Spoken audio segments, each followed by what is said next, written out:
고 이번이 세 번째 위기라고들 얘기를 하십니다. 그래서 여기서 이제 여기는 굉장히 젊은 분들이고 그래서 이 1996년 에버랜드 전환 사채 건을 정말 간단하게 소비자 언어로 요약해서 한 분이 얘기해 주시고 또 한 분은 김용철 사건에 대해서 한 분이 요약해. 누가 김용철? 제가 김용철. 김용철. 김용철은 제가 더 잘하니까. 그러면 에버랜드 전환 사채 건을 정말 쉽게 중학교 2학년이 알아들을 수 있게 그 얘기 좀 해주세요. 중학교 2학년은 애들은 가. 알 필요 없어요. 네. 중요한 거 아니야. 대학교 2학년은 알아도 되죠. 그것도 몰라요. 96년 태어나지도 않았거나. 그러니까 지분을 살 수 있는 그 권한을 갖다 그 싸게 넘긴 거예요. 시끄러워서 괜찮은데. 간단히 그렇게 괜찮아요. 생각하시면 돼요. 김용철. 지분을 싸게 얼마짜리 어떻게 넘겼다. 아까 얘기했잖요. 못 들었어. 지금 지박한 얘기로 좀 쉽게 한 번만 더 얘기해줘. 아니 근데 액수가 중요하고 그런 거 아니에요. 그냥 지분을 싸게 넘겼다 그렇게만 알고 계시면 아니에요. 돼요. 그래서 이게 말 안 자기들 해, 집에 귀찮아요. 그러고 제가 할게요. 다 해도 그것도 간단하게 해야 돼. 예, 전환사채라고 하는 거는 원래 회사채인데 짜증나 주식으로 갖고 못하는 전환할 거야. 수 있는 회사채라는 뜻이에요. 그래서 이제 그 전환하는 가격이 이제 문제가 되는 거잖아요. 물론 이건 계산하기 따라서 비상장 주식이니까 뭐 정확한 가격이 하나로 결정되기는 어려운데 비상장 주식은 상장하지 않은 주식이에요. 안다 그거는 진짜. 근데 하여튼 그 한 8만 원에서부터 20만 원까지 굉장히 가격이 어떻게 계산하느냐에 따라서 계산이 많이 나지만 아까 얘기한 것처럼 이재용 부회장에게는 주당 7,800원에 이걸 가질 수 있도록. 근데 그게 법적으로 가능한 겁니까? 비상장이라서 가능한 거였어요. 그러니까 생각을 해보세요. 그러니까 2015년도에 삼성물산 합병할 때 한 달 동안의 주가를 이렇게 한 달, 일주일, 하루 이렇게 해서 가중평균 계산해서 했잖아요. 그거를 딱 공식이 있으니까 그거를 가장 유리한 시점에 타이밍을 잡은 거 아니겠어요. 그렇죠? 이런 규제 방식을 갖고 있는 선진국이 없어요. 그러니까 마찬가지로 비상장 주식의 가치라고 하는 것도 재무학자들이 계산하는 방법이 여러 가지고요. 가정을 어떻게 하느냐에 따라서 다 달라집니다. 그래서 이 재벌과 관련된 소송을 하게 되면 가장 어려운 부분이 바로 비상장 주식의 공정한 가치를 어떻게 계산할 거냐. 그거를 어떻게 계산하느냐에 따라서 배임 여부가 결정이 되고 그다음에 손해배상액이 결정이 되는 거거든요. 이게 이제 가장 어려운 부분이었어요. 하여튼 어찌됐든 전환사채를 다른 사람은 살 수 있는 가격에 최소한 한 10분의 1 정도 가격으로 자기 아들한테 줬다. 이게 96년 에버랜드 전환사채 가격의 핵심이고요. 그다음에 그런 식으로 그룹을 관리하다 보니까 5만 군데다 로비를 해야 되고 로비를 하려면 비자금이 있어야 되겠죠. 그때도. 그거는 그때부터 오래전부터 60년대부터. 근데 이제 그거를 그럼 비자금을 어떻게 관리했겠습니까? 자기 이름의 통장으로 넣어놓으면 금방 뽀롱이 나잖아요. 그렇죠? 그래서 그룹의 전현직 임원 약 1,400명의 계좌에다가 돈을 나눠 놨어요. 월급을 많이 주는 것 같은 게 아닌 경우가 많다는 거죠.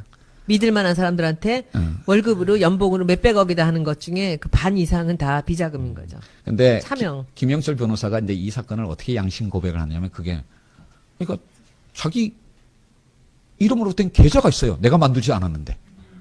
그래서 금융회사에 가가지고 이게 뭐예요? 얼마나 들었어요? 라고 했더니 그 안에 한 20억쯤 들었대요.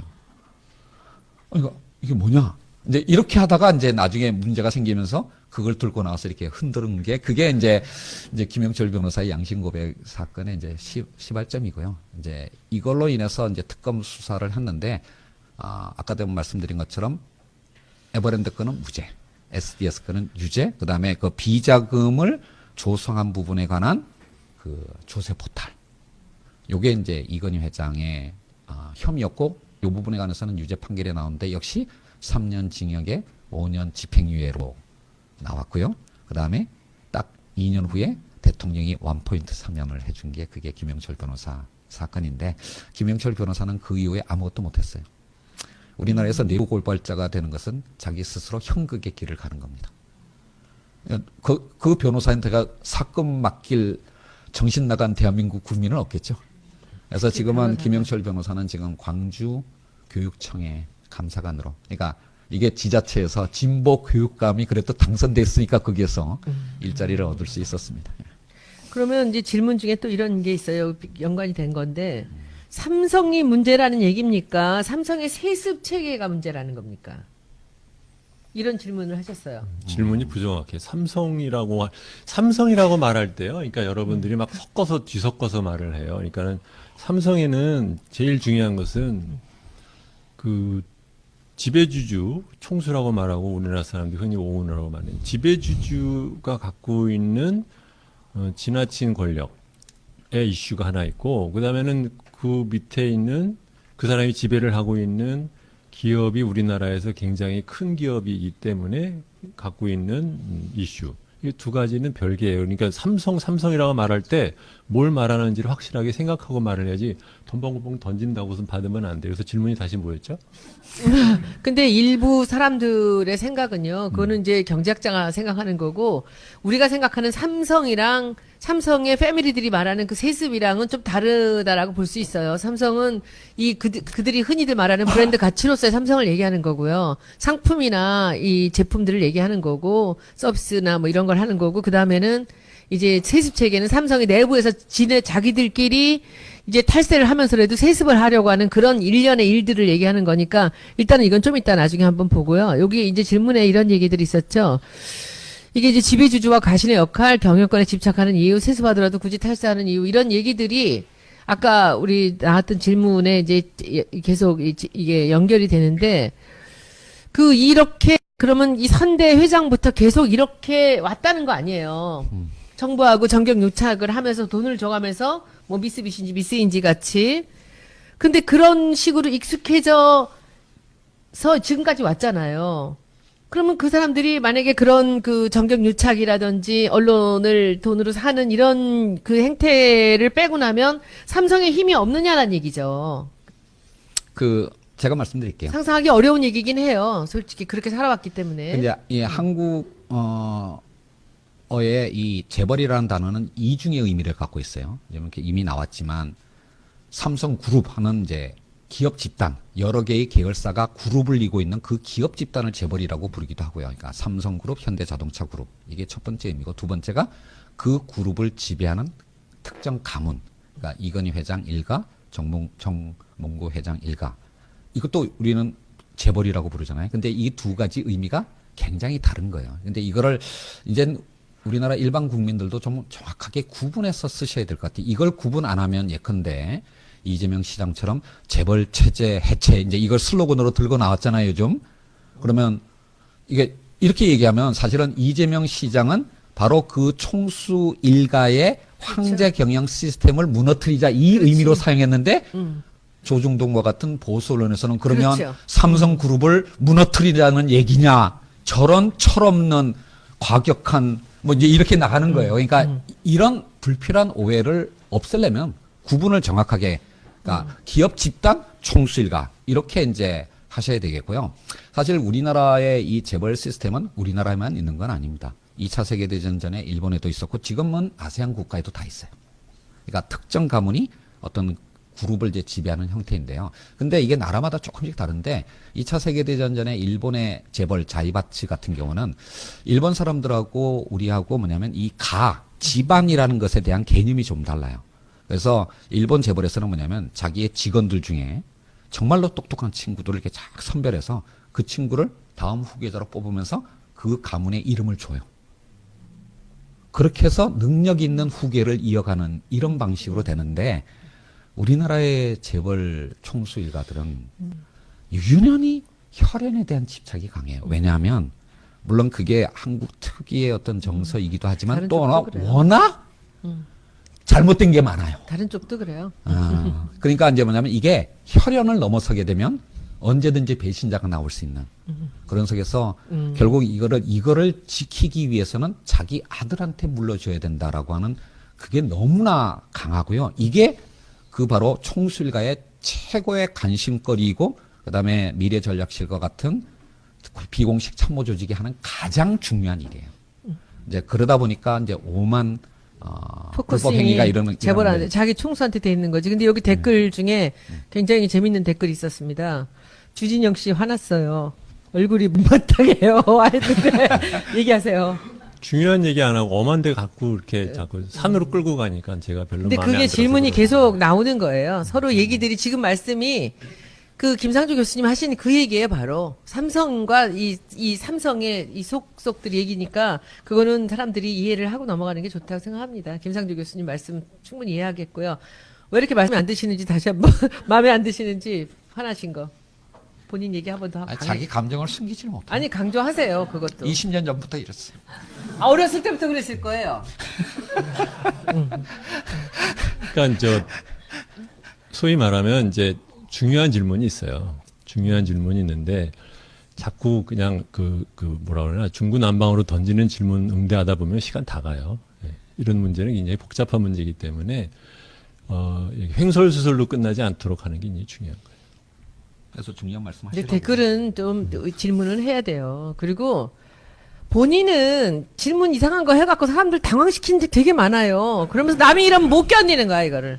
그만하겠습니다. 넘어가세요, 본인. 하나 이제 말씀을 드리면 이제 혈연 얘기를 했지만 그게 연결돼서 뭐냐면 왜 이렇게 이 우리나라 재벌 사람들이 경영권에 집착을 하느냐. 경영권이라면 경영을 하는 권한이잖아요.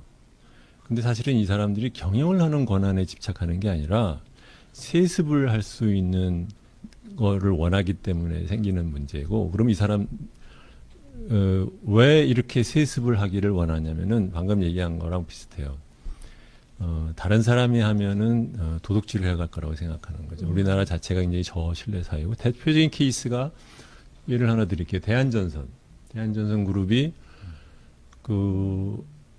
50대의 양 씨였지 아마 그 사람이 죽어요. 그러니까 그 아들이 굉장히 어렸어요.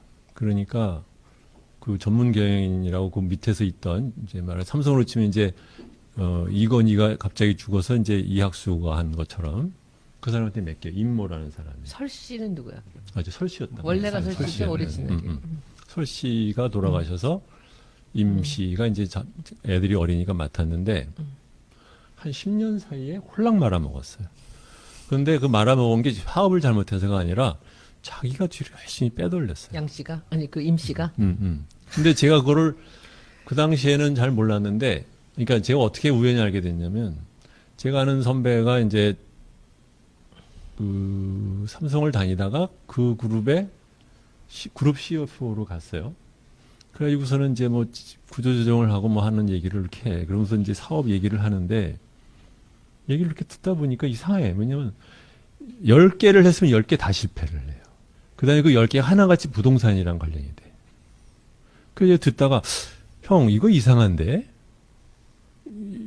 이건 그 사람이 지금 그냥 실수한 게 아니라, 이거는 빼돌린 거야, 이거는. 어떻게, 아무리 그렇듯이 어떻게 하는 족족 다 실패를 하고, 어떻게 하는 족족 다 부동산이 연결돼 있냐. 이거는 분명히 뒤에 뭔가 야류가 있는 거다. 그 얘기를 제가 했어요. 2년 뒤에 망하고, 그 다음에 그 사람은 감옥에 가 있어요, 지금.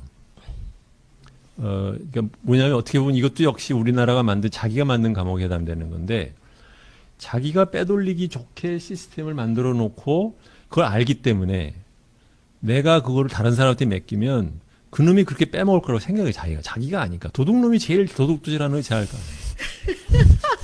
제 친척 중에 한 분이 그 중견기업 회장을 하시는 분이 있었어요. 근데 제가 이제 한국에 왔을 때 얘기하면서, 그 당시에는 이제 삼성, 제가 전자 다닐 때였는데, 삼성전자 사람들은 뭐 굉장히 뭐 훌륭한 사람들이, 좋은 사람들이 많다는 거예요. 그러면서 자기 회사의 임원, 경영진을 욕을 해요. 우리 애들은 뭐 일도 안 하고 능력 떨어지고. 그래서 제가 듣다가 이제 방금 말한 것처럼 뚱딴지 같은 질문을, 근데 왜 데리고 있으세요? 그랬거든? 그랬더니 갑자기 그냥 물증하더니, 하는데 말인즉슨 뭐냐면, 내가 어떻게 도둑질 했는지를 얘네들이 다 알기 때문에 얘네들을 내보낼 수 없다는 거야. 같이 가야 된다는 거야. 그렇잖아요? 아주 원초적인 거지만 얼마나 설명하고 이해하기 쉬워요. 그렇죠? 그러니까 이 가신그룹이라는 것이 이 사람들이 왜 경영권에 집착하느냐? 빼먹을 수 있는 권한이에요. 사실 경영권이. 정말 그 회사를 경영하는 권한이 아니라 빼먹을 수 있는 권한을 이 사람들이 집착하는 것이고. 이제는 왜 루트를 아는 거예요? 그 다음에 왜 가신이 중요하느냐? 가신을 통해서 빼돌렸기 때문에 가신이랑 같이 가야 돼요. 이제 다 먹었으니까 이제 그만 넌 가. 하는 순간 큰일 나죠. 그렇죠? 실제로는 여러분들 보도가 안 되지만 모든 재벌은 수시로 중간중간에 그 말하자면 그 소위 물갈이를 똘마니 역할을 하던 아이들이 너 찌를 테니까 돈다고 그치. 하는 그거에 엄청 시달려요, 실제로. 그러니까 그거 관리를 잘하는 것이 사실은 재벌 관리, 이 살아남는 데 엄청 중요해요. 그렇기 때문에 가신그룹에 대해서, 이 사람들이 함부로 할 수 없게 되는 거죠. 그래서 뭐, 또 마음에 또 들으시겠지만 또 그 다음 질문 또 가보겠습니다. 이거는 이게 뭐 질문에도 많았고 또 우리 공선생 질문에도 있는데 이재용을 처벌하면 삼성이 무너지겠는가? 뭐 삼성이 무너지면 대한민국이 무너지겠는가? 이게 오늘의 가장 중요한 저는 핵심 질문이라고 생각을 합니다. 그래서 그 두 질문을 두 분이 각각 하지 마시고요. 두 질문을 두 분이 다 대답을 좀 해주세요. 본인 생각이나 이제 경제학자로서 이 세상을 바라보면서 두 가지 질문입니다. 이재용이 없으면 삼성이 무너지는가? 삼성이 없으면 대한민국이 무너지는가? 저 거기다 보태서 하나만 더 여쭤보고 싶은데요. 그러니까 이재용도 이재용인데 이게 소위 말하는 일을 꾸몄던 마스터마인드 좀 이따 해 그걸. 그러니까 그 미래전략실 사람까지 다 들어가면 어떻게 되는지. 그러니까 이재용이 혼자 들어갈 때랑 장충기, 최지성이 같이 들어갈 때가 좀 다를 것 같은데. 우리 요새 다르지. 근데 가설적인 상황 아니야, 그런 건? 이따가 그 안 얘기. 잡혀가나요, 그럼? 그럴 수도 있죠.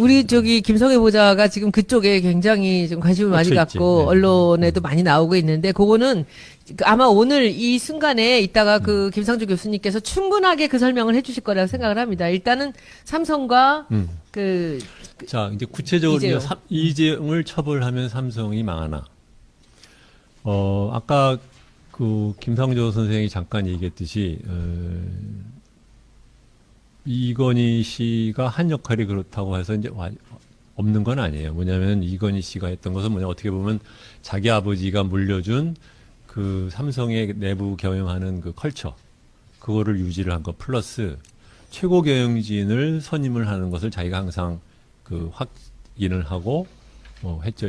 제가 다닐 때는 전무 이상, 그러니까 상무부 이상의 임원은 다 그 구조본에서 일일이 다 심사를 해가지고 된다 안 된다를 다 빠꾸를 놓고 그래가지고 사장들이 뭐 화를 내고 뭐 그렇게 하는데 지금 그런데 이건희 씨가 개입을 하는 것은 전무 이상 될 때는 꼭 그 리스트를 갖고 누구냐 어쩌냐 이렇게 물어보고 그런데 그 사람이 오케이 해야만 전무가 되는데 지금은 그것도 더 물러가지고 그 얘기가 제가 들은 게 2002년이니까 제가 듣기로는 그보다 훨씬 더 뒤로 해서 지금은 부사장까지만 본다고 듣는데 그러니까 인사를 적어도 어쨌든 본인이 비토를 놓으면은 안 되는 방식으로 갔던 것 같고 그런 것들은 이제 했고 그 다음에는 전체적인 그 방향에 대해서 이제 얘기를 하는데 구조본 사람들은 이게 딜레마예요. 하나는 뭐냐면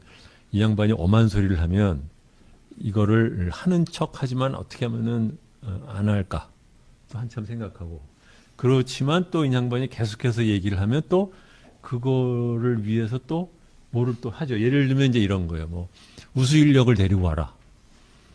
그런단 말이죠. 그러면 우수 인력이 왜 삼성에 와? 그렇잖아요.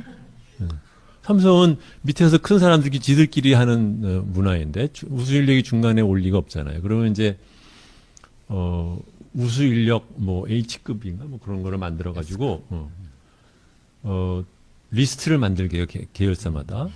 그러면 또 뭐 억지로 막 집어넣는 거지. 그러다 보면 이제 뭐 아닌 애도 막 올려놓고 그렇게 하면 일단은 이제 숫자를 채우죠. 근데 사실은 그렇게 해서 들어오면 그 회사에 있는 또 우수 직원들이 보기에는 아니 쟤는 뭐야? 내가 훨씬 더 난데 밖에서 뭐 얘네들 숫자 맞추러 오느라고 엄한 놈이 와가지고 자기 위에 와. 그러면은 그 사람을 살아남을 수 있겠어요? 모든 사람의 개를 총을 쏘는데 그 몇 년 후에 이제 죽죠. 말하자면 나가거나 어쩐단 말이죠. 근데 그런 식의 말하자면 이제 하는 척 하지만 그러니까 안 하는 것도 있고 또 한편으로는 이제 그런 식으로 하도록 계속해서 꾸준하게 경영진은 어떻게 보면 이제 단기 경영을 하다 보니까 장기적인 것을 이제 그 추구를 안 하는데 제가 말하는 그 핵심 인재 뭐 우수 인재 대륙을 하는 것도 바로 그런 거죠. 긴 방향으로 치면 맞는 말이에요. 그렇죠. 그러니까 그걸 계속해서 푸시한다는 면에서는 이건희 씨가 잘하는 건데 막상 우수 인재가 와서 그 사람이 잘 착근하가지고 성장할 수 있는 기업 문화를 어떻게 만들 거냐? 그건 자기가 못 만드는 거지. 왜냐하면 그거는 현장에 있는 사람들이 만드는 거고 그러기 위해서는 그 우수 인재가 발탁이 될 뿐이 아니라 살아서 더 성공하는 케이스를 자기가 만들어야 되는데 웃기는 얘기죠. 뭐냐면 자기 사장은 다 옛날부터 자기 밑에서 굴던 사람들을 시켜. 그렇죠? 조직은 직원은요 이러고 저러고 뭐 회장이 말하는 말, 사장이 말하는 말 그냥 하나로 들려요. 중요한 것은 누가 승진이 되나를 보는 거예요. 항상 그게 그것만한 메시지가 없어. 근데 승진은 항상 이학수랑 같이 제일모직에 있던 관리팀 출신들이 주로 사장을 하면서 회장은 말하자면 밖에서 뭐 참신한 우수 인재를 뭐 글로벌 인재를 데리고 와라. 이 따로 도는 거죠. 그러니까 이게 약간 그 모순되는 게 있는 거죠. 그래서 그런 면에서 제 생각에 이제 이건희라는 사람이 과거에 그 소위 그 군대식으로 위에서 일관해가지고 지휘를 하고 운영하던 그 방식에 있어서는 본인이 그러한 그 집요함이라고 그럴까 집착력 같은 것이 있어서 되지만 지금 같은 세상에서는 이제 안 되는 거고 그러니까 이제 저번에도 말씀드렸듯이 그런 식의 가신들 위주로 쭉 깔아놓고 무조건 시키는 대로 하는 사람을 사장으로 갖다 놓고 창의적으로 회사를 운영해라. 이 자기가 지금 무슨 말을 하는지도 잘 모르는 딜레마 또는 옛날에 말씀드렸듯이 유리병에서 지금 집어넣고 사탕을 너무 바짝 쥐고 있는 그 문제가 이제 있는 거죠. 그 말씀 지금 보면 이 댓글에서 재미있는 얘기 하나 나와요. 김상조보다 알고 보면 주진영이 더 착합니다. 이 두 분을 알고 있는 사람이 하나 올렸어요. 무슨 종환이라는 분 계세요. 그분이 이렇게 알고 보면 더 착합니다. 실제 저승사자는 뭐 누굽니다 이런 거. 자, 그래서 이재용을 처벌하면 삼성이 망하나? 당연히 망하지 않죠. 당연히 망하지. 그러니까 왜냐하면 사실 삼성은 실제적으로는 이제 미래전략실에 있는 사람들도 사실은 전문 경영인이에요. 전문 경영인으로서 두 가지를 같이 하는 거죠. 하나는 총수의 세습을 위한 로비와 계획을 짜는 것이 하나의 일이 있고 또 하나는 이제 그룹 계열사들에 대한 성과 관리를 하는 일이 또 하나가 있는 것이고 그러니까 이재용이 없다고 해서 또는 이재용이 뭐 감옥에 가 있는다고 해서 그 회사가 어떻게 되고 그러진 않아요. 근데 그건 단기적인 이슈고 장기적으로 어떻게 할 거냐. 이것은 한국 사회가 다 갖고 있는 큰 문제예요. 무슨 말이냐. 현재 한국은 우리나라 기업 부분은 재벌에 의해서 그러다음에 지배주주가 완전히 다 모든 것을 갖다 컨트롤하는 시스템인데 이것에 대한 얼터너티브로서 무엇으로 가야 되느냐에 대한 그림은 사실은 없는 거예요. 왜? 흔히들 말하듯이 이제 그런 거 갖고 제가 이제 말하자면 이제 고민을 하는 건 뭐냐면 한국 사회가 우리가 흔히들 말하는 식으로 뭐 사회이사 제도를 하고 뭐 보드가 운영을 해서 기업을 갖다 이렇게 효과적으로 뭐 CEO를 감시하고 보상을 정하고 하는 그러할 만한 능력 또는 그러한 문화가 되어 있느냐? 아니거든요. 그렇죠? 아니란 말이에요. 그럼 그 중간에 그러면은 어떤 과정을 통해서 궁극적으로 더 좋은 것으로 갈 거냐? 그 이전 과정. 그 이전 과정을 우리가 무엇을 통과할지 그거는 잘 모르겠어요. 예를 들어 보면요. 일본을 보십시오. 일본이 세습은 안 하지만 대신에 무엇을 갖고 있냐면 내부에서 자기들의 클럽으로 해서 올라온 사람들이 내부자만이 운영하는 이사회예요. 그러다가 지금 사회이사를 드리라고 시작을 한 것이 정부가 아베가 강조를 해서 이제 약간은 반강제적으로 한 것이 코프리 가버넌스 룰을 만들었어요. 그게 2015년이야. 그래서 사회이사를 대형주는 2명 이상을 넣어라. 과반수도 아닙니다. 2명을 넣어라라고 그랬어요. 2명을 안 넣을 거면 왜 안 넣는지 설명해라. 강제는 아니지만 안 넣을 거면 설명해라. 이런 말하자면 이제 자율 협약 같은 거를 만든 거죠. 모범 기준. 모범 기준 만든 건데 잘 보세요. 일본이 지금 겨우 2명 넣는 것 갖고 지금 이제 움직여요. 일본은 제가 전에 말씀드렸듯이 중국의 공산당 운영하듯이 내부자끼리 그러니까 중국은 이제 상임국을 만들잖아요. 폴리트뷰로를 만드는 건데 거기서 이제 한 명에서 10년간 하듯이 이 사람들은 자기네들 내부자 승진자 중에서 이사회를 만들고 이사회 중에서 한 사람을 사장을 하고 그 사람이 몇 년 하다가 물러나면 또 다시 올라가고 하고 한단 말이죠. 굉장히 폐쇄적으로 이사회를 운영을 해요. 이게 지금 겨우 요번에 2명 집어넣으라고 한 거죠. 소니나 이런 데서는 그전에도 사회사를 좀 넣긴 넣었지만 여러분 아시다시피 올림푸스라고 하는 카메라 만드는 회사 그 회사에서 몇 년 전에 서양인을 우드포드인가 그 사람을 갖다 사장으로 데려와 CEO로. 근데 들어왔더니 그동안에 그 분식 회계한 것이 있는 거야. 그러니까 이 사람이 놀래가지고 사장이 보드랑 얘기를 하는데 보드가 아이 자꾸 덮자고 하니까 이 사람이 싸우려고 드니까는 보드가 이 사람을 파이어했어요. 그러니까 이제 소송을 걸었어. 그래가지고 이제 올림푸스가 그 회계 스캔들이 터졌죠. 그래서 이사회에 있던 사람들 쫙 달라나고 도시바도 그랬어요. 잘 보시면 일본이 왜 이렇게 정치해 있느냐의 이유 중에 하나는 이사회가 폐쇄적이다 보니까 자기 자체적인 구조조정을 하려고 하는 동력이 약해요. 그러니까는 회사가 이익이 낮아도 그냥 뭐 우리끼리니까 하고서 그냥 세워라 내어라 그냥 가면서 기업 자체적으로 망가지지만 경쟁력이 종업원은 떨어지는 거지. 그대로 남아있는 그런 건데 한국의 재벌은 하나의 장점이 있다는 뭐냐면 자기가 개인이 지배주주로서 앞에 계속해서 빼먹고 싶으면 이 회사가 잘 돼야 돼. 그래서 정 안 되면 한 번씩 구조조정을 해요. 이게 하우스 클리닝을 한단 말이죠. 일본은 그걸 못해요. 한국은 나머지 법제는 또는 사회적인 풍속은 이런 식의 구조개혁이나 구조조정을 갖다 엄청 막으려고 드는 세력이 있는데 한 번씩 지배주주가 내가 살아야겠으니까 하고 한 번씩 클리닝을 한단 말이죠. 그러면 이 지배주주가 없이 그러면 누가 얼터너티브로 이 사회를 운영을 해서 사장을 하고 이 사람이 항상 꾸준하게 기업의 그 효율성을 유지를 하고 혁신하도록 누가 감시를 하고 누가 푸시를 할 거냐. 이건 아직 한국이 못 만들어낸 거예요. 제가 보기엔 일본도 못 만드는데 한국이 만들 거라고 저는 생각 못 해요.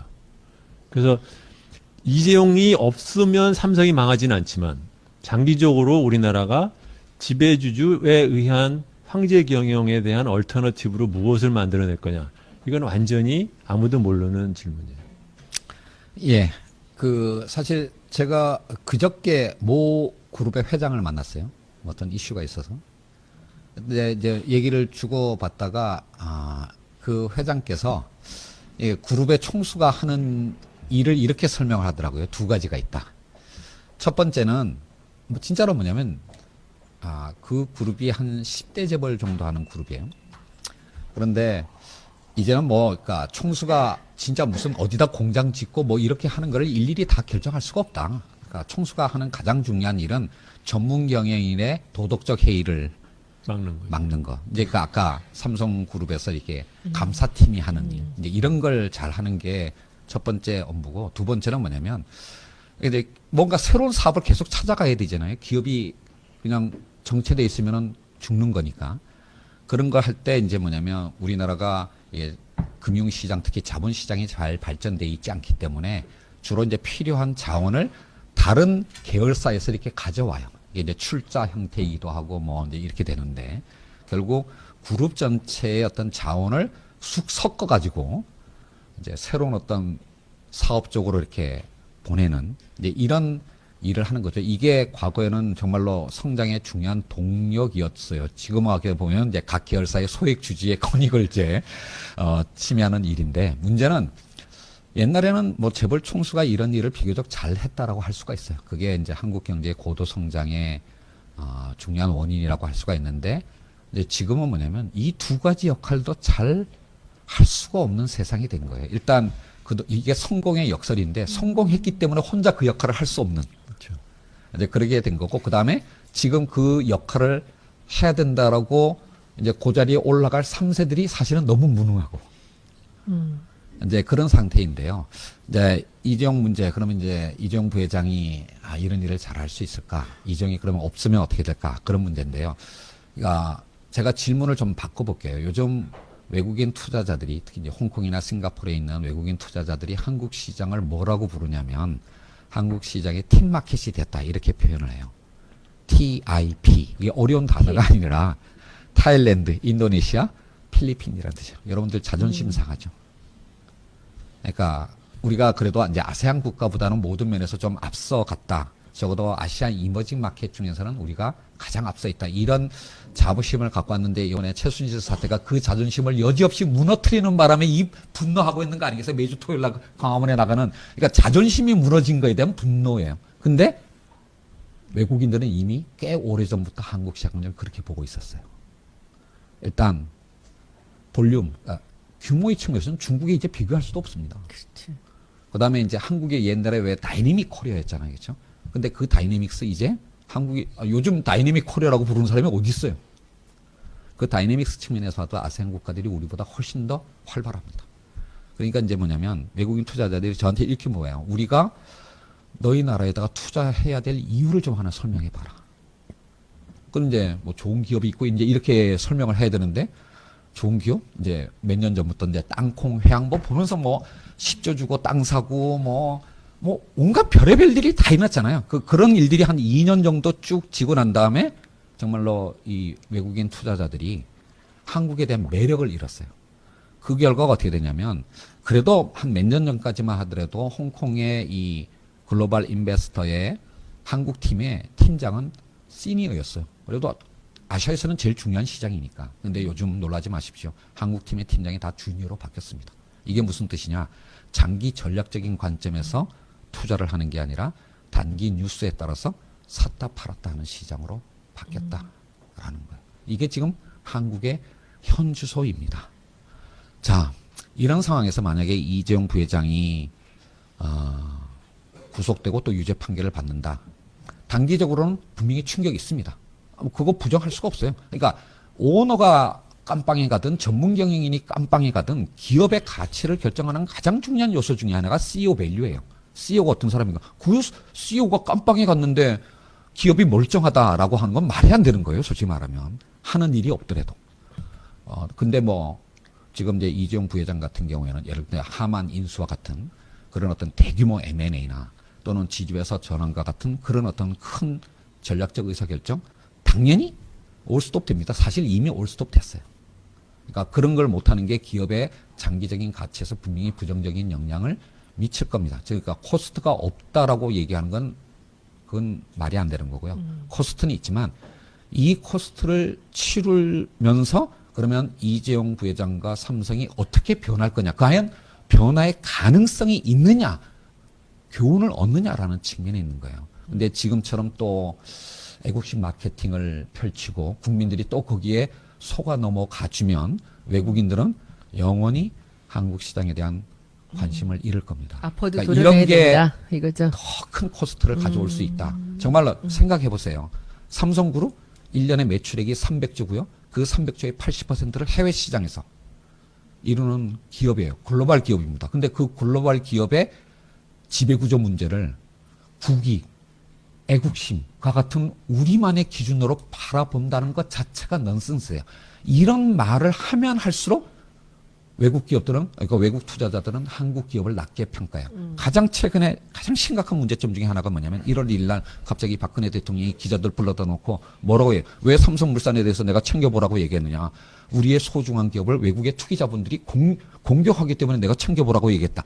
이 말이 한 나라의 대통령이 할 수가 없는 말이에요. 대통령이 이런 말을 하는 나라에 어떻게 투자를 합니까? 아저씨. 아니 생각을 해보세요. 진짜로. 아저씨, 우리가 둘이 아니 생각을 해보세요. 아니 그러면 그러니까 외국인 투자자들이 뭐냐면 내가 그러면 한국을 지금 침략하고 있는 거야? 저 나라의 대통령이 나보고 공격자라고 얘기했는데 그러니까, 투자를 내가 못하게. 거기다가 어떻게 투자를 해요? 그리고 이런 말 자체가 대통령의 이런 말 자체가 바로 ISD 투자자 국가 소송을 불러오는 빌미가 됩니다. 정말로 우리는 뭐냐면 이제 한국 기업들이요 60년대 그런 기업의 구멍가게 아닙니다. 상당 우리가 지금 생각하는 한국의 대표 기업들은 정말로 글로벌 기업이 됐어요. 글로벌 기업이 됐으면 그 글로벌 기업을 바라보는 우리의 마인드도 글로벌 되어야 됩니다.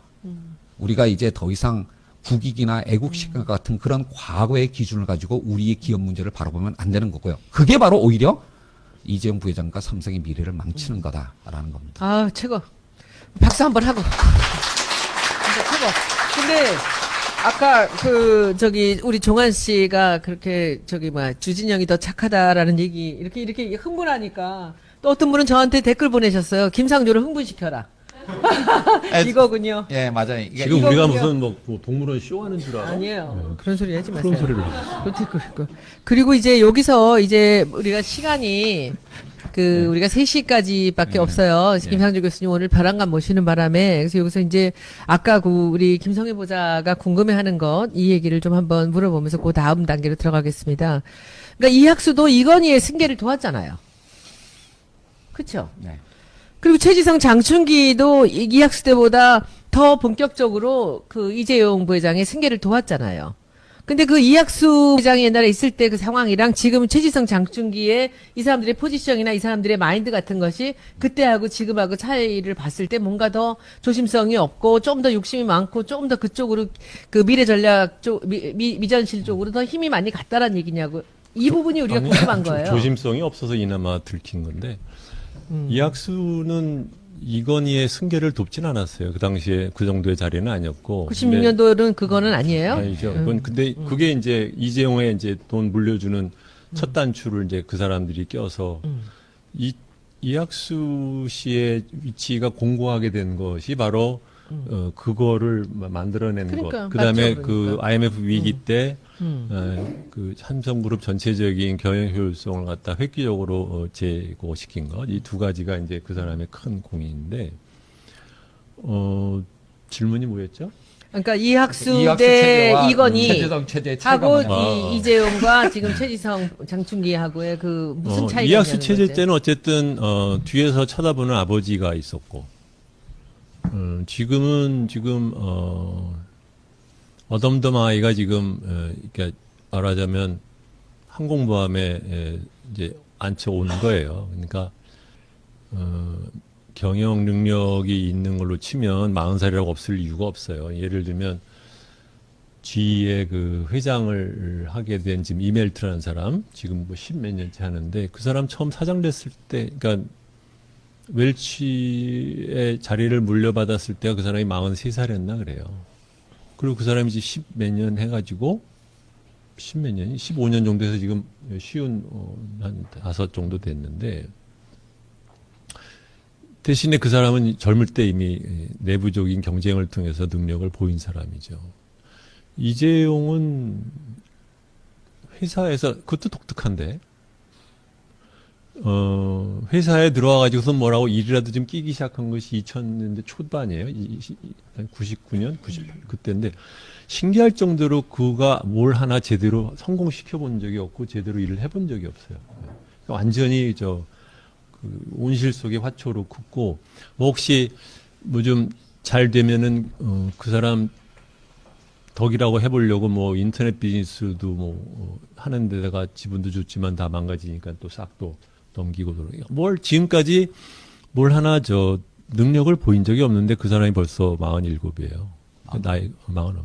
그러니까 어린 사람은 아닌데 그게 바로 이제 웃기는 거지. 그 어린 나이가 아니고 47이 되도록 49이 되도록 뭘 하나 해본 능력으로 보여본 적이 하나도 없는 사람이에요.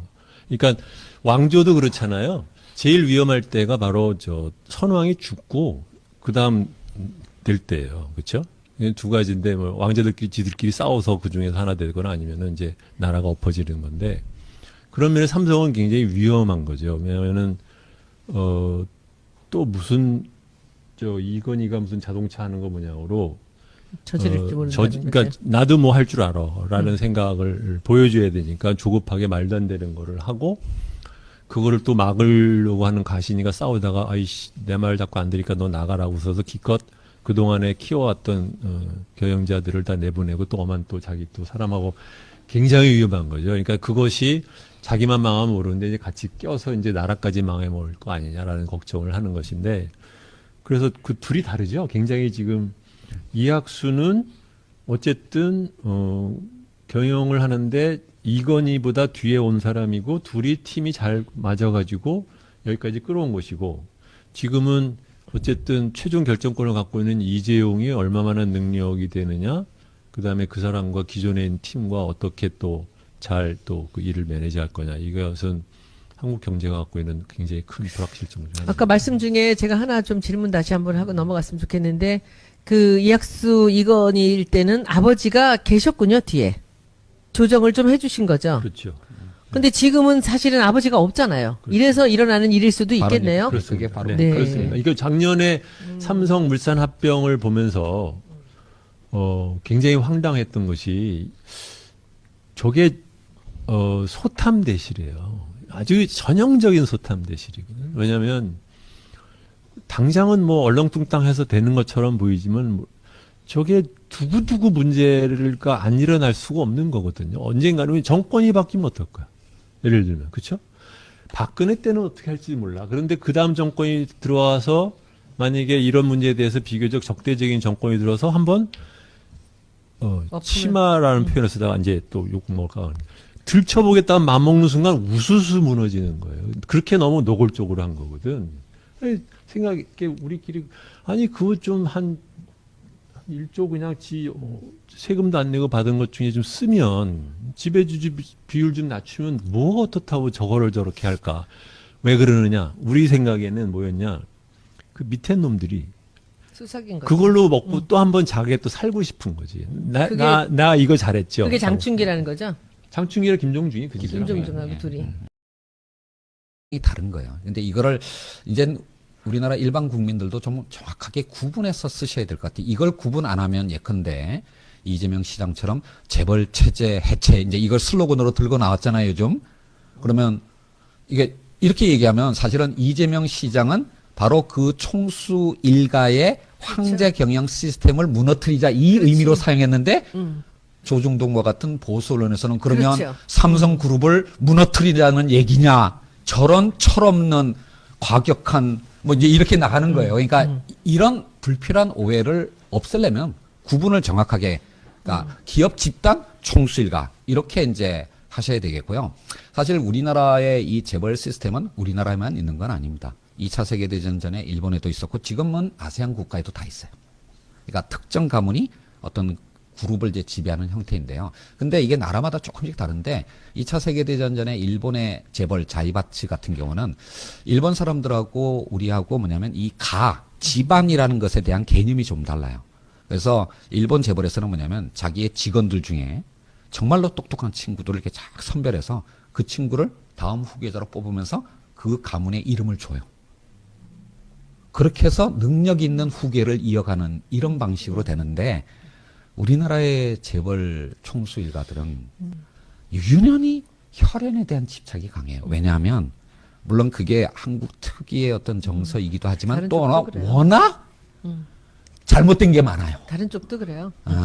그러니까 이제 뭐냐면 이게 혈연을 넘어서게 되면 언제든지 배신자가 나올 수 있는 그런 속에서 결국 이거를 지키기 위해서는 자기 아들한테 물려줘야 된다라고 하는 그게 너무나 강하고요. 이게 그 바로 총수일가의 최고의 관심거리이고 그다음에 미래전략실과 같은 비공식 참모 조직이 하는 가장 중요한 일이에요.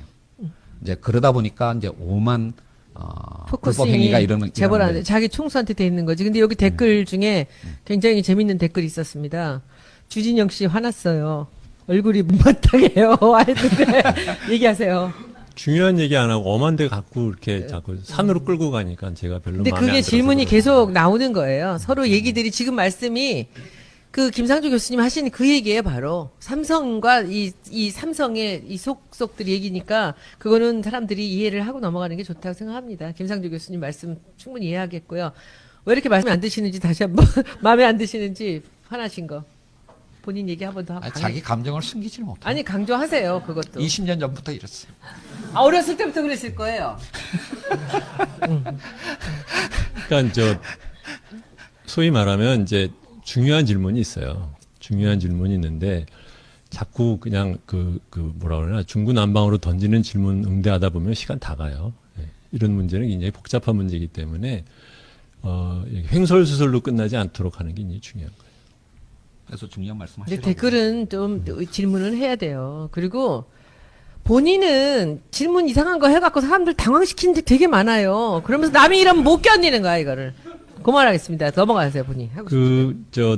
하나 이제 말씀을 드리면 이제 혈연 얘기를 했지만 그게 연결돼서 뭐냐면 왜 이렇게 이 우리나라 재벌 사람들이 경영권에 집착을 하느냐. 경영권이라면 경영을 하는 권한이잖아요. 근데 사실은 이 사람들이 경영을 하는 권한에 집착하는 게 아니라 세습을 할 수 있는 거를 원하기 때문에 생기는 문제고, 그럼 이 사람 왜 이렇게 세습을 하기를 원하냐면은 방금 얘기한 거랑 비슷해요. 다른 사람이 하면은 도둑질을 해갈 거라고 생각하는 거죠. 우리나라 자체가 굉장히 저신뢰 사회고, 대표적인 케이스가 예를 하나 드릴게요. 대한전선 그룹이 그 50대의 양씨였지 아마 그 사람이 죽어요. 그러니까 그 아들이 굉장히 어렸어요. 그러니까 그 전문 경영인이라고 그 밑에서 있던 이제 말해 삼성으로 치면 이제 이건희가 갑자기 죽어서 이제 이학수가 한 것처럼 그 사람한테 맡겨요. 임모라는 사람이. 설 씨는 누구야? 아주 설 씨였다. 원래가 설 씨죠, 오래 지나게. 설 씨가 돌아가셔서 임 씨가 이제 애들이 어리니까 맡았는데 한 10년 사이에 홀랑 말아먹었어요. 그런데 그 말아먹은 게 사업을 잘못해서가 아니라 자기가 뒤로 열심히 빼돌렸어요. 양 씨가? 아니, 그 임 씨가? 근데 제가 그거를 그 당시에는 잘 몰랐는데, 그러니까 제가 어떻게 우연히 알게 됐냐면, 제가 아는 선배가 이제 그 삼성을 다니다가 그 그룹에 그룹 CFO로 갔어요. 그래가지고서는 이제 뭐 구조조정을 하고 뭐 하는 얘기를 이렇게 해. 그러면서 이제 사업 얘기를 하는데, 얘기를 이렇게 듣다 보니까 이상해. 왜냐면 10개를 했으면 10개 다 실패를 해요. 그 다음에 그 10개 하나같이 부동산이랑 관련이 돼. 그래서 듣다가, 형, 이거 이상한데? 이건 그 사람이 지금 그냥 실수한 게 아니라, 이거는 빼돌린 거야, 이거는. 어떻게, 아무리 그렇듯이 어떻게 하는 족족 다 실패를 하고, 어떻게 하는 족족 다 부동산이 연결돼 있냐. 이거는 분명히 뒤에 뭔가 야류가 있는 거다. 그 얘기를 제가 했어요. 2년 뒤에 망하고, 그 다음에 그 사람은 감옥에 가 있어요, 지금. 그러니까 뭐냐면 어떻게 보면 이것도 역시 우리나라가 자기가 만든 감옥에 해당되는 건데, 자기가 빼돌리기 좋게 시스템을 만들어 놓고 그걸 알기 때문에 내가 그거를 다른 사람한테 맡기면 그놈이 그렇게 빼먹을 거라고 생각해, 자기가 아니까. 도둑놈이 제일 도둑질하는 놈이 제일 알까. 제 친척 중에 한 분이 그 중견기업 회장을 하시는 분이 있었어요. 근데 제가 이제 한국에 왔을 때 얘기하면서, 그 당시에는 이제 삼성, 제가 전자 다닐 때였는데, 삼성전자 사람들은 뭐 굉장히 뭐 훌륭한 사람들이, 좋은 사람들이 많다는 거예요. 그러면서 자기 회사의 임원, 경영진을 욕을 해요. 우리 애들은 뭐 일도 안 하고 능력 떨어지고. 그래서 제가 듣다가 이제 방금 말한 것처럼 뚱딴지 같은 질문을, 근데 왜 데리고 있으세요? 그랬거든?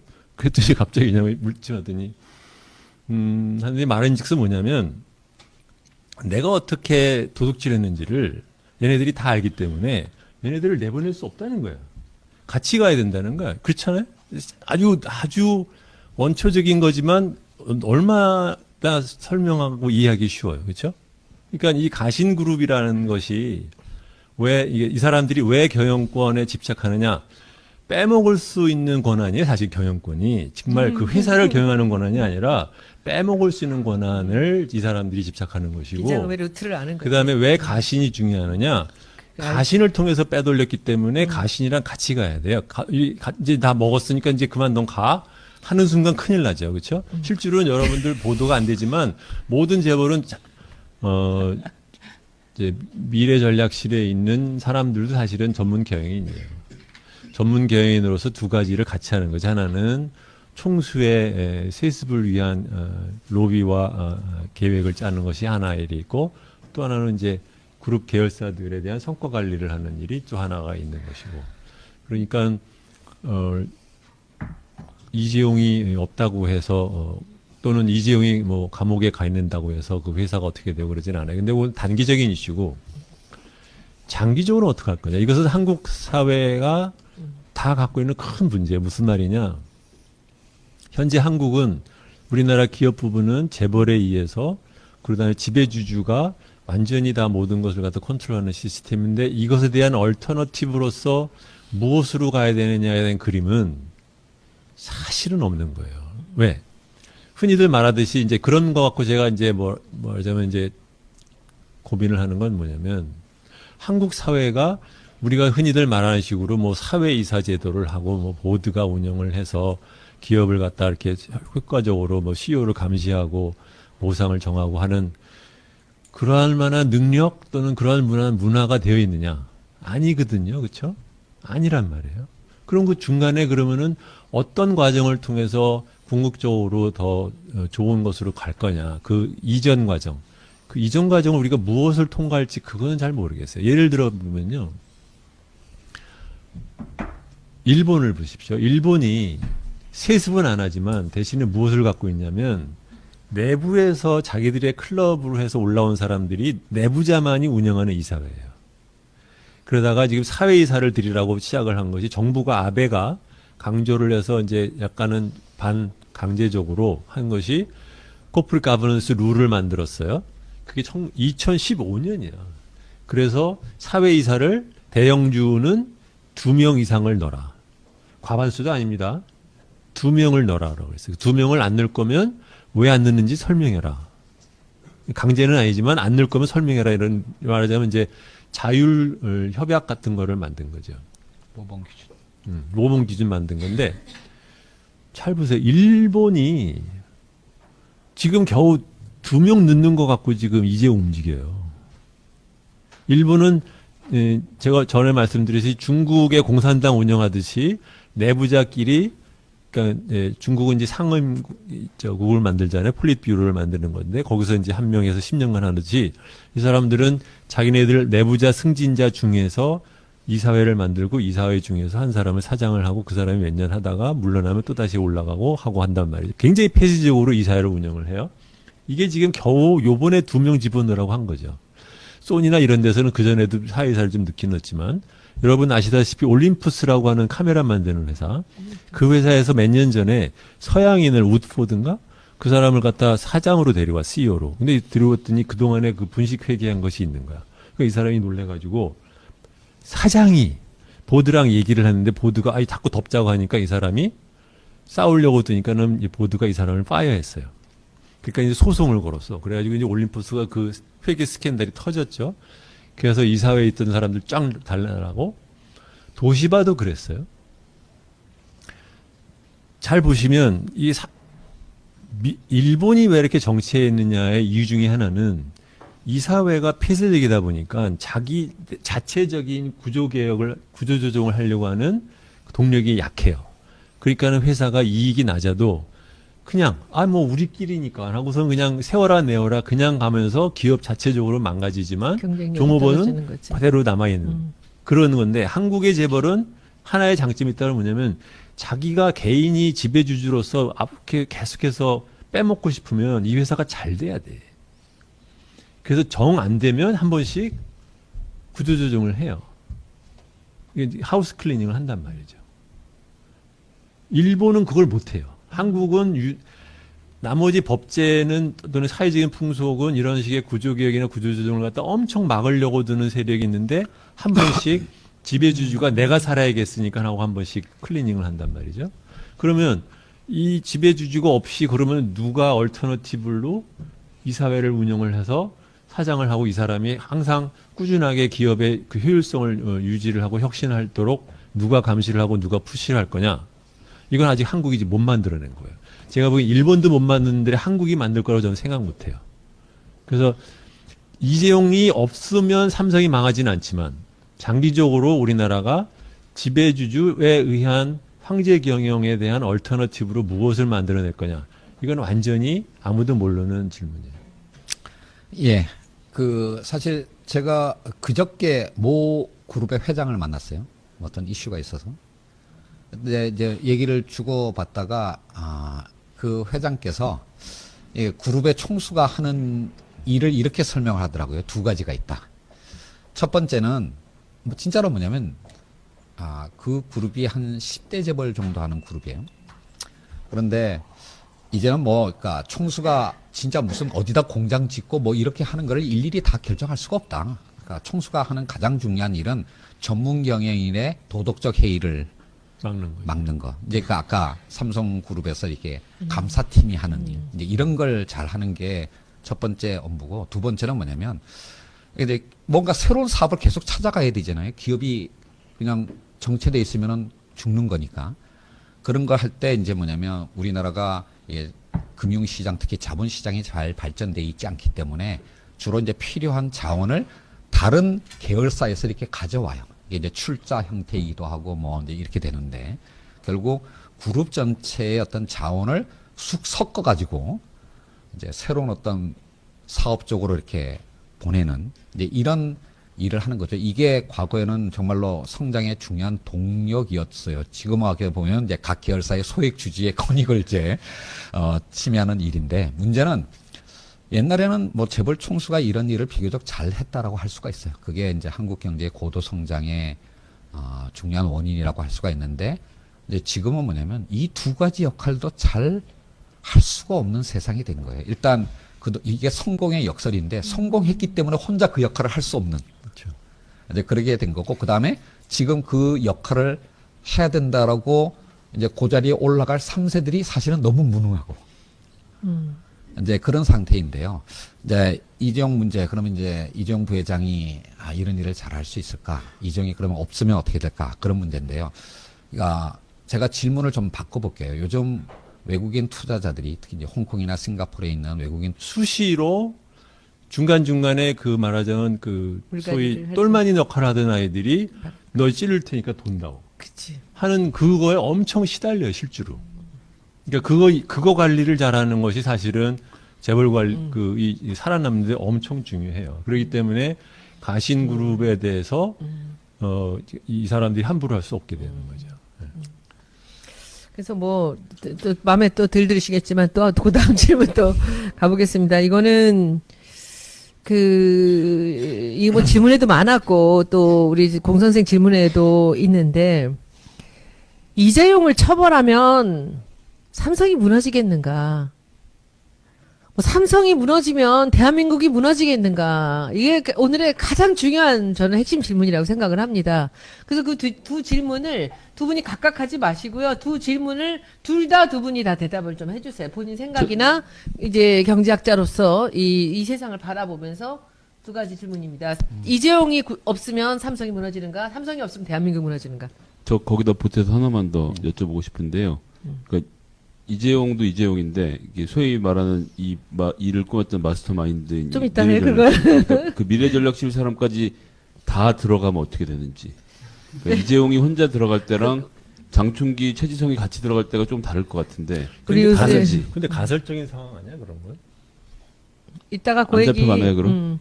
그럴 수도 있죠. 우리 김성애 보좌가 지금 그쪽에 굉장히 좀 관심을 많이 꽂혀 있지. 갖고 네. 언론에도 많이 나오고 있는데, 그거는 아마 오늘 이 순간에 이따가 그 김상조 교수님께서 충분하게 그 설명을 해주실 거라고 생각을 합니다. 일단은 삼성과 자, 이제 구체적으로 이재용. 이재용을 처벌하면 삼성이 망하나. 아까 그 김상조 선생이 잠깐 얘기했듯이, 이건희 씨가 한 역할이 그렇다고 해서 이제 없는 건 아니에요. 뭐냐면 이건희 씨가 했던 것은 어떻게 보면 자기 아버지가 물려준 그 삼성의 내부 경영하는 그 컬처, 그거를 유지를 한 것 플러스 최고 경영진을 선임을 하는 것을 자기가 항상 그 확인을 하고 했죠. 제가 다닐 때는 전무 이상, 그러니까 상무보 이상의 임원은 다 그 구조본에서 일일이 다 심사를 해가지고 된다 안 된다를 다 빠꾸를 놓고 그래가지고 사장들이 뭐 화를 내고 뭐 그렇게 하는데, 그런데 이건희 씨가 개입을 하는 것은 전무 이상 될 때는 꼭 그 리스트를 갖고 누구냐 어쩌냐 이렇게 물어보고 그런데 그 사람이 오케이 해야만 전무가 되는데, 지금은 그것도 이제 또 물러가지고 그 얘기가 제가 들은 게 2002년이니까 제가 듣기로는 그보다 훨씬 더 뒤로 해서 지금은 부사장까지만 본다고 듣는데, 그러니까 인사를 적어도 어쨌든 본인이 비토를 놓으면은 안 되는 방식으로 갔던 것 같고, 그런 것들은 이제 그 뭐 했고 그다음에는 전체적인 그 방향에 대해서 이제 얘기를 하는데 구조본 사람들은 이게 딜레마예요. 하나는 뭐냐면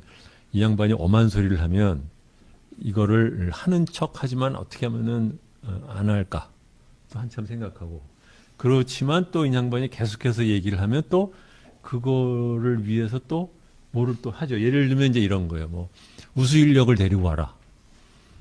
그런단 말이죠. 그러면 우수 인력? 우수 인력이 왜 삼성에 와? 그렇잖아요? 삼성은 밑에서 큰 사람들이 지들끼리 하는 문화인데 우수 인력이 중간에 올 리가 없잖아요. 그러면 이제 우수 인력 뭐 H급인가 뭐 그런 거를 만들어 가지고 리스트를 만들게 해요. 계열사마다. 그러면 또 뭐 억지로 막 집어넣는 거지. 그러다 보면 이제 뭐 아닌 애도 막 올려놓고 그렇게 하면 일단은 이제 숫자를 채우죠. 근데 사실은 그렇게 해서 들어오면 그 회사에 있는 또 우수 직원들이 보기에는 아니 쟤는 뭐야? 내가 훨씬 더 난데 밖에서 뭐 얘네들 숫자 맞추러 오느라고 엄한 놈이 와가지고 자기 위에 와. 그러면은 그 사람을 이 살아남을 수 있겠어요? 모든 사람의 개를 총을 쏘는데 그 몇 년 후에 이제 죽죠. 말하자면 나가거나 어쩐단 말이죠. 근데 그런 식의 말하자면 이제 하는 척 하지만 그러니까 안 하는 것도 있고 또 한편으로는 이제 그런 식으로 하도록 그 계속해서 꾸준하게 경영진은 어떻게 보면 이제 단기 경영을 하다 보니까 장기적인 것을 이제 그 추구를 안 하는데 제가 말하는 그 핵심 인재 뭐 우수 인재 데려오라는 것도 바로 그런 거죠. 긴 방향으로 치면 맞는 말이에요. 그렇죠. 그러니까 그걸 계속해서 푸시한다는 면에서는 이건희 씨가 잘하는 건데 막상 우수 인재가 와서 그 사람이 잘 착근하가지고 성장할 수 있는 기업 문화를 어떻게 만들 거냐? 그건 자기가 못 만드는 거지. 왜냐하면 그거는 현장에 있는 사람들이 만드는 거고 그러기 위해서는 그 우수 인재가 발탁이 될 뿐이 아니라 살아서 더 성공하는 케이스를 자기가 만들어야 되는데 웃기는 얘기죠. 뭐냐면 자기 사장은 다 옛날부터 자기 밑에서 굴던 사람들을 시켜. 그렇죠? 조직은 직원은요 이러고 저러고 뭐 회장이 말하는 말 사장이 말하는 말 그냥 하나로 들려요. 중요한 것은 누가 승진이 되나를 보는 거예요. 항상 그게 그것만한 메시지가 없어요. 근데 승진은 항상 이학수랑 같이 제일모직에 있던 관리팀 출신들이 주로 사장을 하면서 회장은 말하자면 밖에서 뭐 참신한 우수 인재를 뭐 글로벌 인재를 데리고 와라. 이 따로 도는 거죠. 그러니까 이게 약간 그 모순되는 게 있는 거죠. 그래서 그런 면에서 제 생각에 이제 이건희라는 사람이 과거에 그 소위 그 군대식으로 위에서 일관해가지고 지휘를 하고 운영하던 그 방식에 있어서는 본인이 그러한 그 집요함이라고 그럴까 집착력 같은 것이 있어서 되지만 지금 같은 세상에서는 이제 안 되는 거고 그러니까 이제 저번에도 말씀드렸듯이 그런 식의 가신들 위주로 쭉 깔아놓고 무조건 시키는 대로 하는 사람을 사장으로 갖다 놓고 창의적으로 회사를 운영해라. 이 자기가 지금 무슨 말을 하는지도 잘 모르는 딜레마 또는 옛날에 말씀드렸듯이 유리병에서 지금 집어넣고 사탕을 너무 바짝 쥐고 있는 그 문제가 이제 있는 거죠. 그 말씀 지금 보면 이 댓글에서 재밌는 얘기 하나 나와요. 김상조보다 알고 보면 주진영이 더 착합니다. 이 두 분을 알고 있는 사람이 하나 올렸어요. 무슨 종환이라는 분 계세요. 그분이 그렇게 알고 보면 더 착합니다. 실제 저승사자는 뭐 누굽니다 이런 거. 자, 그래서 이재용을 처벌하면 삼성이 망하나? 당연히 망하지 않죠. 당연히 망하지. 그러니까 왜냐하면 사실 삼성은 실제적으로는 투자자들이 한국 시장을 뭐라고 부르냐면 한국 시장의 틴마켓이 됐다 이렇게 표현을 해요. TIP 이게 어려운 단어가 아니라 타일랜드, 인도네시아, 필리핀이라는 뜻이에요. 여러분들 자존심 상하죠. 그러니까 우리가 그래도 이제 아세안 국가보다는 모든 면에서 좀 앞서갔다. 적어도 아시안 이머징 마켓 중에서는 우리가 가장 앞서 있다. 이런 자부심을 갖고 왔는데 이번에 최순실 사태가 그 자존심을 여지없이 무너뜨리는 바람에 이 분노하고 있는 거 아니겠어요? 매주 토요일 날 광화문에 나가는. 그러니까 자존심이 무너진 거에 대한 분노예요. 근데 외국인들은 이미 꽤 오래전부터 한국 시장을 그렇게 보고 있었어요. 일단 볼륨, 규모의 측면에서는 중국에 이제 비교할 수도 없습니다. 그렇지. 그다음에 이제 한국의 옛날에 왜 다이내믹 코리아였잖아요, 그렇죠? 근데 그 다이내믹스 이제 한국이 요즘 다이내믹 코리아라고 부르는 사람이 어디 있어요? 그 다이내믹스 측면에서도 아세안 국가들이 우리보다 훨씬 더 활발합니다. 그러니까 이제 뭐냐면 외국인 투자자들이 저한테 이렇게 뭐예요? 우리가 너희 나라에다가 투자해야 될 이유를 좀 하나 설명해 봐라. 그럼 이제 뭐 좋은 기업이 있고 이제 이렇게 설명을 해야 되는데 좋은 기업 이제 몇 년 전부터 이제 땅콩 회항 뭐 보면서 뭐 10조 주고 땅 사고 뭐 온갖 별의별 일이 다 일어났잖아요. 그런 일들이 한 2년 정도 쭉 지고 난 다음에 정말로 이 외국인 투자자들이 한국에 대한 매력을 잃었어요. 그 결과가 어떻게 되냐면 그래도 한 몇 년 전까지만 하더라도 홍콩의 이 글로벌 인베스터의 한국 팀의 팀장은 시니어였어요. 그래도 아시아에서는 제일 중요한 시장이니까. 근데 요즘 놀라지 마십시오. 한국 팀의 팀장이 다 주니어로 바뀌었습니다. 이게 무슨 뜻이냐? 장기 전략적인 관점에서 투자를 하는 게 아니라 단기 뉴스에 따라서 샀다 팔았다 하는 시장으로 바뀌었다라는 거예요. 이게 지금 한국의 현 주소입니다. 자, 이런 상황에서 만약에 이재용 부회장이 구속되고 또 유죄 판결을 받는다. 단기적으로는 분명히 충격이 있습니다. 그거 부정할 수가 없어요. 그러니까 오너가 깜빵에 가든 전문 경영인이 깜빵에 가든 기업의 가치를 결정하는 가장 중요한 요소 중에 하나가 CEO 밸류예요. CEO가 어떤 사람인가? 그 CEO가 깜빵에 갔는데 기업이 멀쩡하다라고 하는 건 말이 안 되는 거예요. 솔직히 말하면. 하는 일이 없더라도. 근데 뭐 지금 이제 이재용 부회장 같은 경우에는 예를 들어 하만 인수와 같은 그런 어떤 대규모 M&A나 또는 지주회사 전환과 같은 그런 어떤 큰 전략적 의사결정 당연히 올스톱 됩니다. 사실 이미 올스톱 됐어요. 그러니까 그런 걸 못하는 게 기업의 장기적인 가치에서 분명히 부정적인 영향을 미칠 겁니다. 그러니까 코스트가 없다라고 얘기하는 건 그건 말이 안 되는 거고요. 코스트는 있지만 이 코스트를 치르면서 그러면 이재용 부회장과 삼성이 어떻게 변할 거냐. 과연 변화의 가능성이 있느냐.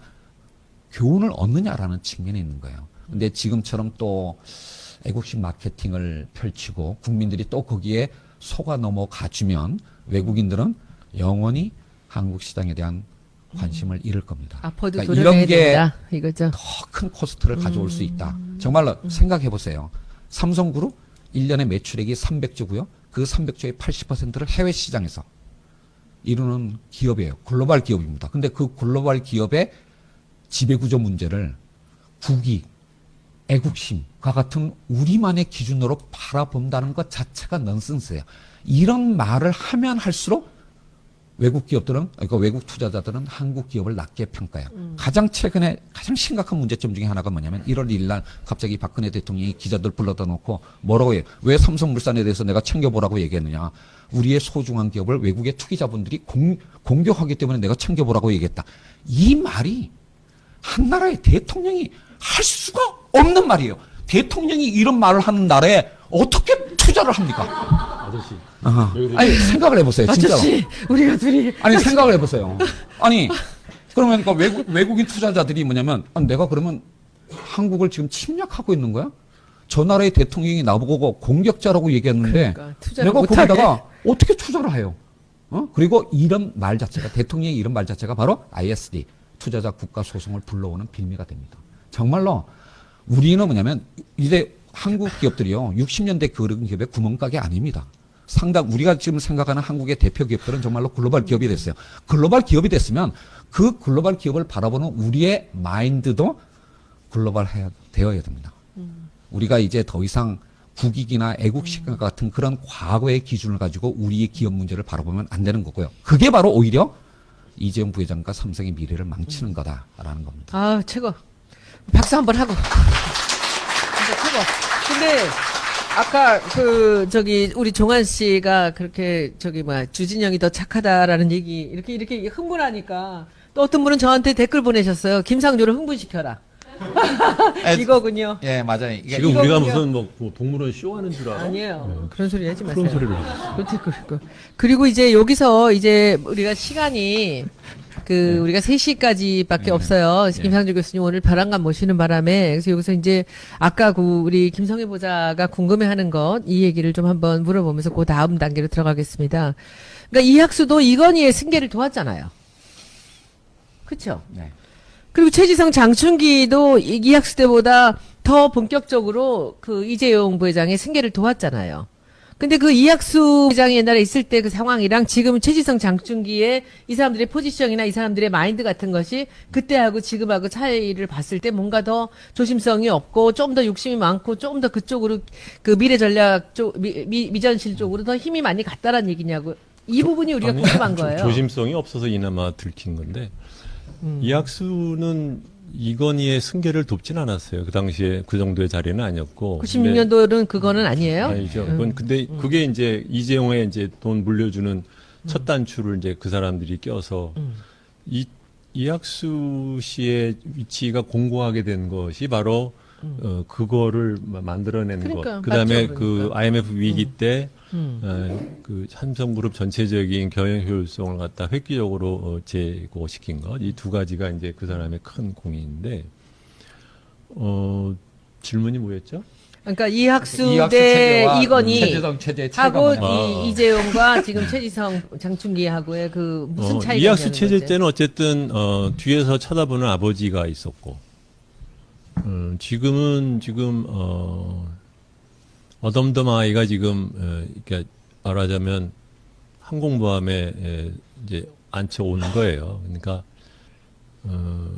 경영 능력이 있는 걸로 치면 40살이라고 없을 이유가 없어요. 예를 들면 G의 그 회장을 하게 된 지금 이멜트라는 사람 지금 뭐 10몇 고 이번이 세 번째 위기라고들 얘기를 하십니다. 그래서 여기서 이제 여기는 굉장히 젊은 분들이고 그래서 이 1996년 에버랜드 전환 사채 건을 정말 간단하게 소비자 언어로 요약해서 한 분이 얘기해 주시고 또 한 분은 김용철 사건에 대해서 한 분이 요약해. 누가 김용철? 제가 김용철. 김용철. 김용철은 제가 더 잘하는. 그러면 에버랜드 전환 사채 건을 정말 쉽게 중학교 2학년이 알아들을 수 있게 그 얘기 좀 해주세요. 중학교 2학년은 애들은 가. 알 필요 없어요. 네. 중요한 거 아니야. 그렇지. 대학교 2학년은 알아도 되죠. 그것도 몰라요. 96년 태어나지도 않았구나. 그러니까 지분을 살 수 있는 그 권한을 갖다 그 싸게 넘긴 거예요. 시끄러워서 네. 괜찮아. 간단히 그렇게 괜찮아. 생각하시면 돼요. 네. 김용철. 지분을 싸게 얼마짜리 어떻게 넘겼다. 아까 얘기했잖요. 못 들었어. 지금 김박사님 얘기로 좀 쉽게 한 번만 더 얘기해줘. 아니 근데 액수가 중요하고 그런 거 아니에요. 그냥 지분을 싸게 넘겼다 그렇게만 알고 계시면 아니에요. 돼요. 그래서 이게 말 안 자기들 해. 집에 귀찮아요. 그러고 제가 김박사님 할게요. 다 해야 돼. 그것도 간단하게 해야 돼. 예, 전환사채라고 하는 거는 원래 회사채인데 짜증 주식으로 나갖고 못하는 전환할 거야. 수 있는 회사채라는 뜻이에요. 그래서 이제 그 전환하는 가격이 이제 문제가 되는 거잖아요. 물론 이건 계산하기 따라서 비상장 주식이니까 뭐 정확한 가격이 하나로 결정되기는 어려운데 비상장 주식은 상장하지 않은 주식이에요. 네. 안다 그거는 진짜. 근데 하여튼 한 8만 원에서부터 20만 원까지 굉장히 가격이 어떻게 계산하느냐에 따라서 계산이 많이 나지만 아까 얘기한 것처럼 이재용 부회장에게는 주당 7,800원에 이걸 가질 수 있도록. 근데 그게 법적으로 가능한 겁니까? 비상장이라서 가능한 거였어요? 그러니까 생각을 해보세요. 그러니까 2015년도에 삼성물산 합병할 때 한 달 동안의 주가를 이렇게 한 달, 일주일, 하루 이렇게 해서 가중평균 계산해서 했잖아요. 그거를 딱 공식이 있으니까 그거를 가장 유리한 시점에 타이밍을 잡은 거 아니겠어요. 그렇죠? 이런 규제 방식을 갖고 있는 선진국이 없어요. 그러니까 마찬가지로 비상장 주식의 가치라고 하는 것도 재무학자들이 계산하는 방법이 여러 가지고요. 가정을 어떻게 하느냐에 따라서 다 달라집니다. 그래서 이 재벌과 관련된 소송을 하게 되면 가장 어려운 부분이 바로 비상장 주식의 공정한 가치를 어떻게 계산할 거냐.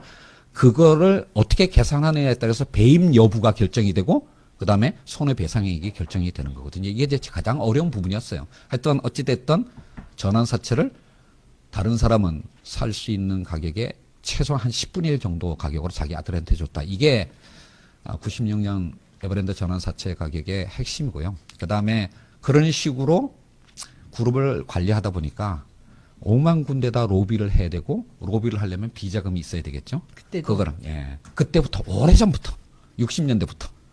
근데 이제 그거를 그럼 비자금을 어떻게 관리했겠습니까? 자기 이름의 통장으로 넣어놓으면 금방 뽀롱이 나잖아요. 그렇죠? 그래서 그룹의 전현직 임원 약 1,400명의 계좌에다가 돈을 나눠놓았어요. 월급을 많이 주는 것 같은 게 아닌 경우가 많다는 거죠. 믿을 만한 사람들한테 월급으로 연봉으로 몇백억이다 하는 것 중에 그 반 이상은 다 비자금인 거죠. 근데 차명. 김영철 변호사가 이제 이 사건을 어떻게 양심 고백을 하냐면 그러니까 자기 이름으로 된 계좌가 있어요. 내가 만들지 않았는데. 그래서 금융회사에 가가지고 이게 뭐예요? 얼마나 들었어요? 라고 했더니 그 안에 한 20억쯤 들었대요. 그러니까 이게 뭐냐? 이제 이렇게 하다가 이제 나중에 문제가 생기면서 그걸 들고 나와서 이렇게 흔드는 게 그게 이제 김영철 변호사의 양심 고백 사건의 이제 시발점이고요. 이제 이걸로 인해서 이제 특검 수사를 했는데 아까도 말씀드린 것처럼 에버랜드 건은 무죄, SDS 건은 유죄, 그다음에 그 비자금을 조성한 부분에 관한 그 조세 포탈. 요게 이제 이건희 회장의 혐의였고 요 부분에 관해서는 유죄 판결이 나오는데 역시 3년 징역에 5년 집행유예로 나왔고요. 그 다음에 딱 2년 후에 대통령이 원포인트 사면을 해준 게 그게 김영철 변호사 사건인데 김영철 변호사는 그 이후에 아무것도 못했어요. 우리나라에서 내부 골발자가 되는 것은 자기 스스로 형극의 길을 가는 겁니다. 그 변호사한테가 사건 맡길 정신 나간 대한민국 국민은 없겠죠. 그래서 지금은 김영철 변호사는 지금 광주 교육청의 감사관으로, 그러니까 이게 지자체에서 진보 교육감이 그래도 당선됐으니까 거기에서 일자리를 얻을 수 있었습니다. 그러면 이제 질문 중에 또 이런 게 있어요. 연관이 된 건데 삼성이 문제라는 얘기입니까? 삼성의 세습 체계가 문제라는 겁니까? 이런 질문을 하셨어요. 질문이 부정확해. 삼성이라고 말할 때요. 그러니까 여러분들이 막 섞어서 뒤섞어서 말을 해요. 그러니까는 삼성에는 제일 중요한 것은 그 지배주주 총수라고 말하고 우리나라 사람들이 흔히 오너라고 말하는 지배주주가 갖고 있는 지나친 권력의 이슈가 하나 있고 그다음에는 그 밑에 있는 그 사람이 지배를 하고 있는 기업이 우리나라에서 굉장히 큰 기업이기 때문에 갖고 있는 이슈. 이 두 가지는 별개예요. 그러니까 삼성이라고 말할 때 뭘 말하는지를 확실하게 생각하고 말을 해야지 돈봉봉 던진다고 해서 받으면 안 돼요. 그래서 질문이 다시 뭐였죠? 근데 일부 사람들의 생각은요, 그거는 이제 경제학자가 생각하는 거고, 우리가 생각하는 삼성이랑 삼성의 패밀리들이 말하는 그 세습이랑은 좀 다르다라고 볼 수 있어요. 삼성은 그들이 흔히들 말하는 브랜드 가치로서의 삼성을 얘기하는 거고요. 상품이나 이 제품들을 얘기하는 거고, 서비스나 뭐 이런 걸 하는 거고, 그 다음에는 이제 세습 체계는 삼성이 내부에서 자기들끼리 이제 탈세를 하면서라도 세습을 하려고 하는 그런 일련의 일들을 얘기하는 거니까 일단은 이건 좀 이따 나중에 한번 보고요. 여기 이제 질문에 이런 얘기들이 있었죠. 이게 이제 지배주주와 가신의 역할, 경영권에 집착하는 이유, 세습하더라도 굳이 탈세하는 이유 이런 얘기들이 아까 우리 나왔던 질문에 이제 계속 이게 연결이 되는데 이렇게 그러면 이 선대 회장부터 계속 이렇게 왔다는 거 아니에요. 정부하고 정경 유착을 하면서 돈을 줘가면서 뭐 미쓰비시인지 미쓰인지 같이. 근데 그런 식으로 익숙해져서 지금까지 왔잖아요. 그러면 그 사람들이 만약에 그런 그 정경 유착이라든지 언론을 돈으로 사는 이런 그 행태를 빼고 나면 삼성에 힘이 없느냐는 얘기죠. 제가 말씀드릴게요. 상상하기 어려운 얘기긴 해요. 솔직히 그렇게 살아왔기 때문에. 근데 이 한국 어의 이 재벌이라는 단어는 이중의 의미를 갖고 있어요. 이렇게 이미 나왔지만 삼성그룹 하는 이제 기업 집단 여러 개의 계열사가 그룹을 이루고 있는 그 기업 집단을 재벌이라고 부르기도 하고요. 그러니까 삼성그룹, 현대자동차그룹 이게 첫 번째 의미고 두 번째가 그 그룹을 지배하는 특정 가문.